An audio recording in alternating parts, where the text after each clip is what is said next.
ఏమండి బాగున్నారా? ఈరోజు అయితే మా ఇంటి వెనుకున్నటువంటి తోటలో క్యారెట్లు అయితే వేశారు. సో, ఇంకా క్యారెట్ కోతకొచ్చేసింది. అంతా కోసుకొని వెళ్ళిపోయారు.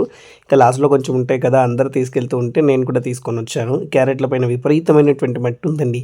ఈ మట్టి అంతా కడగడానికి దాదాపుగా నాకు 15 నిమిషాలు పట్టింది. చాలా నీట్‌గా కడిగేశాను. క్యారెట్ చాలా తాజాగా ఉన్నాయి. ఇక్కడొక విశేషం ఏంటంటే, ఈ క్యారెట్ నేను కడుగుతా ఉంటే నాకొక 5 చేతుల క్యారెట్ ఒకటి దొరికిందండి. 5 వేలండి. 5 వేలు క్యారెట్ అయితే దొరికింది. అది మీకు కూడా చూపిద్దామని చెప్పేసేసి ఈ వీడియో తీయడం అయితే జరిగింది. సో, ఆ క్యారెట్ ఏంటో మీరు కూడా చూసేయండి మరి. 5 కాదండి 4 వేళ్ళు ఉన్నాయి దీనికి. చాలా అందంగా ఉంది చూసేదానికి. క్యారెట్ కోసేది చూస్తా ఉంటే చాలా హ్యాపీ అనిపించింది నాకంటే. నేను ఇంతకుముందు ఎప్పుడు కూడా క్యారెట్లు తీసిన దాఖలాలు లేవు. అంటే చేనులో పెరిగిన దాఖలాలు లేవు. చూడండి ఇదేనండి అది. మనిషి చెయ్యి ఉన్నట్టే ఉంది కదండీ! ఇక్కడ చూడండి లాస్ట్‌లో చిన్న చెయ్యి ఉన్నట్టు 1, 2, 3, 4 ఏళ్ళు ఉన్నట్టుగానే ఉందండి ఈ క్యారెట్. చాలా అందంగా అనిపించింది నాకు. ఇంకా మీకు కూడా చూపిద్దామని చెప్పేసి ఈ వీడియో పెట్టడం జరిగింది. ఈరోజు చిన్న వీడియో ఇది. వీడియో నచ్చితే మన ఛానల్ సబ్స్క్రైబ్ చేసుకోండి. లైక్ చేయడం